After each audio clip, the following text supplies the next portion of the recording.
Salam jiwa suci, ketemu lagi dengan Mr. Siga. Kita hari ini akan membahas satu tema baru lah, tema yang sangat penting untuk kawan-kawan ketahui, apalagi mereka yang mempunyai jabatan dan kedudukan. Ini sangat penting. Mungkin ini kita ilhami dari semenjak zaman dulu itu sudah ada yang namanya seorang pemimpin. Pemimpin itu dulu kala mungkin seorang raja, merambah ke ketua suku. Kalau sekarang ini, kalau di zaman-zaman ini sudah era republik ini, presiden atau pemimpin dalam sebuah organisasi besar ataupun kecil, di dunia kerja, di dunia pendidikan, dan banyak lagi kepemimpinan lainnya. Di masyarakat juga ada kepemimpinan. Jadi kita akan membahas itu, bagaimana caranya seorang pemimpin itu bisa menjadi bintang berkilau.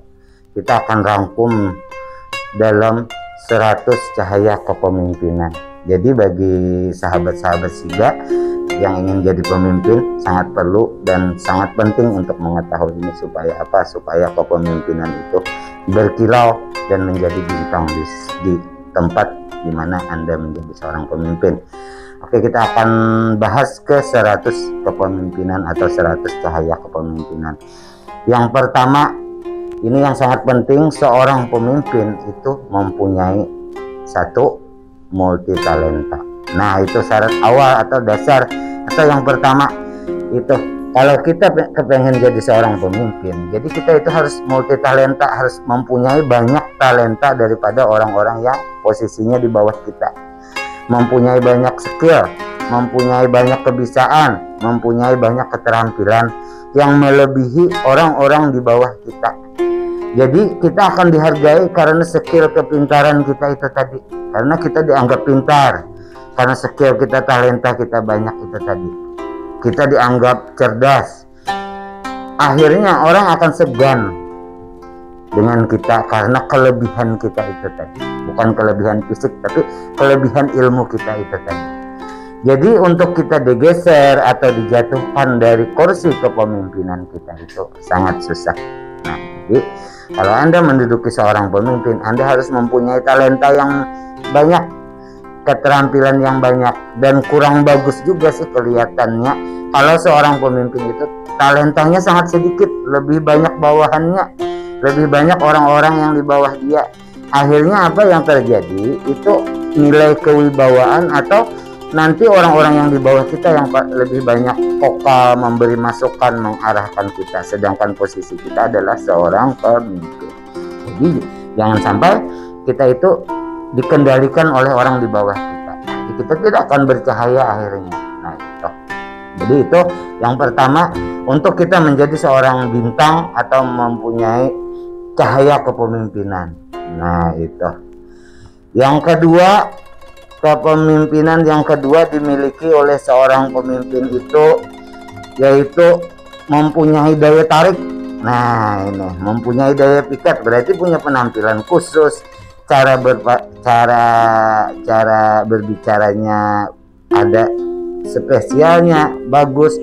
Intinya mempunyai daya pikat lah seorang pemimpin itu, karena dia jadi ikon. Dia yang dilihat oleh orang-orang di bawah dia. Dia yang dilihat oleh orang-orang di organisasi dia. Dia yang dilihat oleh orang-orang yang staf-stafnya dia. Jadi dia punya daya pikat atau daya tarik. Yang intinya daya tarik lah, nomor 2 ini. Mempunyai daya tarik khusus. Nah, mungkin dari segi penampilan, gaya bicara, itu ada hal istimewa dari kita tampilkan itu. Jangan juga seorang pemimpin itu cara berpakaiannya kurang bagus, cara bicaranya kurang bagus, tidak mencerminkan seorang pemimpin. Jadi kita kalau bisa penampilannya memang harus didesain sesuai dengan profesi kita itu. Kita memimpin di bidang mana, di organisasi apa, di kepemerintahan kah, atau di sekolah kah, di dunia pendidikan kah, atau di dunia bisnis kah, atau di kepemimpinan suatu organisasi besar kah. Nah, kita harus mencerminkan bagaimana cara bergaya seorang pemimpin di sana. Nah, dan akhirnya kita punya ciri khas dan mempunyai daya tarik tersendiri. Nah, orang ingat akan kita, gaya bicara kita, gaya penampilan kita. Jadi yang kedua, seorang pemimpin adalah supaya bercahaya, supaya menjadi bintang, supaya kepemimpinannya bercahaya, mempunyai daya tarik. Nah, itu yang kedua. Kita lanjut ke yang ketiga. Seorang pemimpin yang ketiga ini mempunyai cara kerja atau cara bisnis atau cara kerjasama yang solid dengan timnya.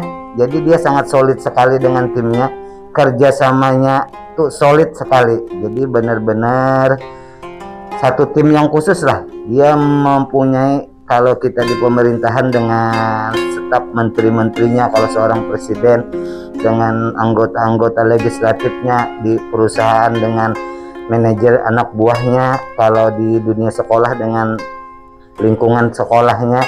Jadi di dunia pendidikan juga ada kepemimpinan. Jadi dengan staf atau orang-orang terdekatnya itu dia sangat solid, komunikasi terjalan dengan baik. Jadi cara kerja saling menutupi, saling melengkapi, itu sangat bagus sekali. Jadi sulit untuk dipatahkan sebuah kepemerintahan, sebuah kerajaan, sebuah suku atau sebuah organisasi kalau satu tim di dalamnya kerjasamanya itu sangat solid. Solid itu artinya sangat rapi, sangat saling membutuhkan, sangat saling mendukung, sangat kerjasamanya tingkat tinggi. Jadi itu yang ketiga, kerjasama yang solid, memiliki kerjasama yang solid. Yang keempat, seorang pemimpin itu hidup sederhana. Jadi hidup sederhana ini meliputi gaya hidup, gaya bicara, dan siap dengan kehidupan yang sederhana. Suatu saat nanti mungkin setelah selesai dari kepemimpinannya, akhirnya hidupnya jadi orang biasa, tanpa jabatan, tanpa kedudukan lagi, mau hidup sederhana. Tapi seorang pemimpin ketika menjabat satu jabatan itu lebih baik gayanya itu sederhana aja, secara penampilan, secara berbicara. Supaya apa? Supaya kita tuh tidak mengesankan seorang pemimpin itu harus selalu dikaitkan dengan materi, dengan harta benda. Tidak seperti itu. Nanti tim atau anggota organisasi kita atau orang-orang di bawah kita akan meniru gaya kita, mengejar uang jadinya, bukan menuntaskan sebuah pekerjaan, mengejar keduduk, mengejar materi atau mengejar harta benda, bukan mengejar sebuah tanggung jawab atau kewajibannya itu untuk diselesaikan. Tidak profesional lagi. Jadi kesannya tuh bersih dan bagus, cara berbicaranya baik dan nyaman dan enak didengar. Kesederhanaan itu yang diangkat dari seorang pemimpin. Bersahaja lah, intinya hidup sederhana. Itu yang keempat. Yang kelima itu kita punya pendirian. Nah, itu seorang pemimpin sangat penting sekali untuk mempunyai pendirian. Jadi kita tuh jangan, seorang pemimpin itu jangan berubah-ubah dalam mengambil sebuah keputusan, dalam pelaksanaannya, itu jangan berubah-ubah.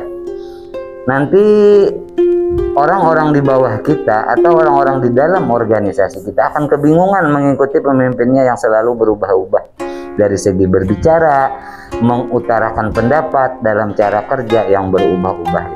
Itu sangat merusak sekali, sangat merusak kalau kita berubah-ubah. Kepemimpinan kita itu tidak berkilau lagi.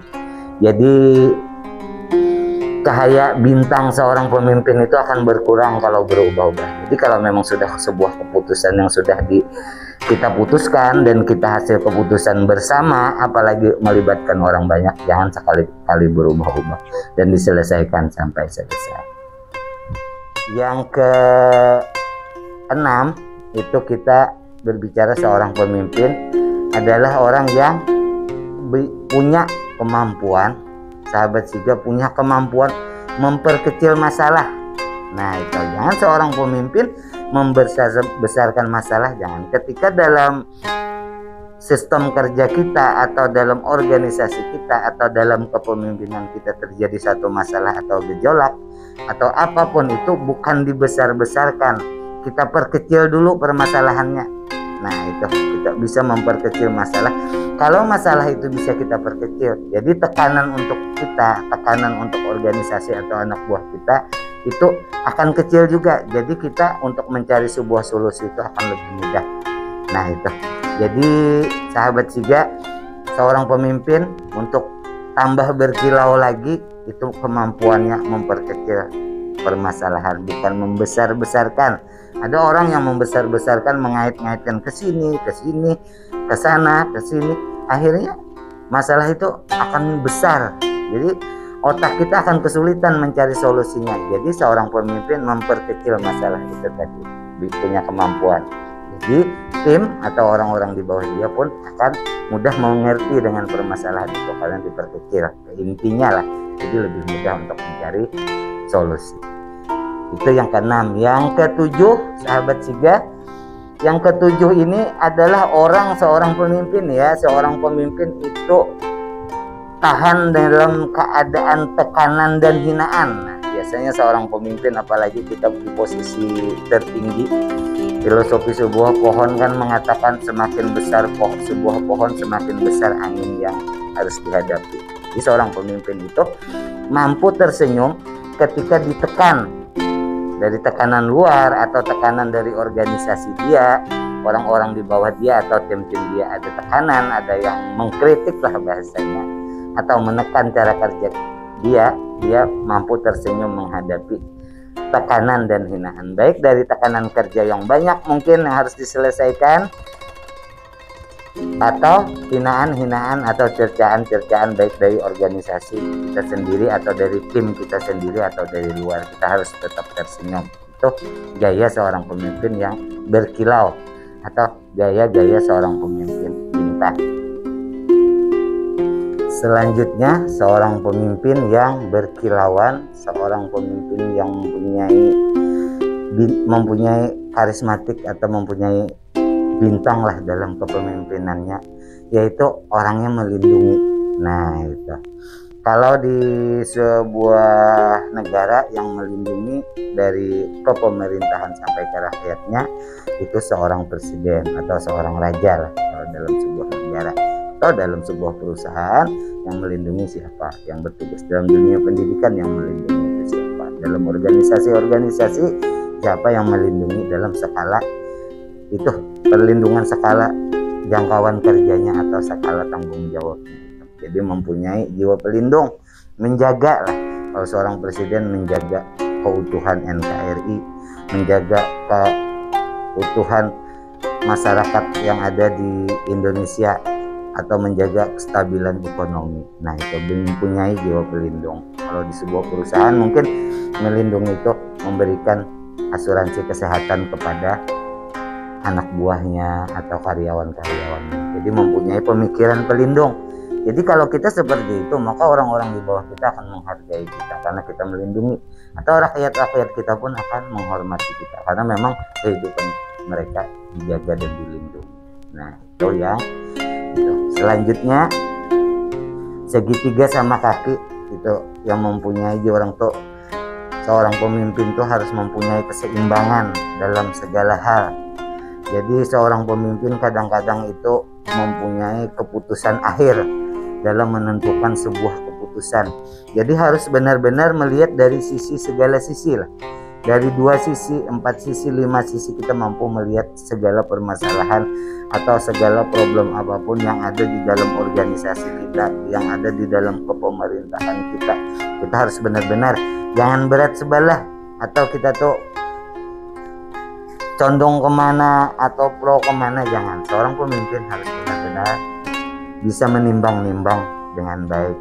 Nah itu, jadi benar-benar bisa menilai segala sesuatu itu dengan jelas. Selanjutnya, seorang pemimpin yang bercahaya itu yang bintang dalam sebuah kepemimpinan yang dia duduki atau yang dia tempati atau di posisi dia, itu berpikir dingin. Nah, berpikir dingin ini jangan tegang. Apapun masalah di dalam sebuah instansi usaha, dalam sebuah organisasi atau dalam sebuah kepemerintahan, selalu pasti diketemukan dengan permasalahan-permasalahan, baik permasalahan yang lama, yang baru. Kita harus dingin, jangan emosi. Pesan kita tuh akan terlihat orang-orang di bawah kita atau orang organisasi kita ini akan mudah bekerja sama, berdiskusi. Kita ini dingin dalam menghadapi masalah apapun, slow, cool. Jarang kalau menghadapi masalah itu jangan emosi. Nanti tim dari kita, orang-orang di bawah kita akan takut mengutarakan segala apapun atau ada kendala apapun. Akhirnya sistem kerja kita itu ada nanti permasalahan yang ditutup-tutupi karena mereka takut, karena kita bawaannya emosi. Jadi kita harus santai. Jadi tim kita akan nyaman mengutarakan segala sesuatu ke kita supaya nyaman dalam menyelesaikan segala permasalahan. Nah, itu.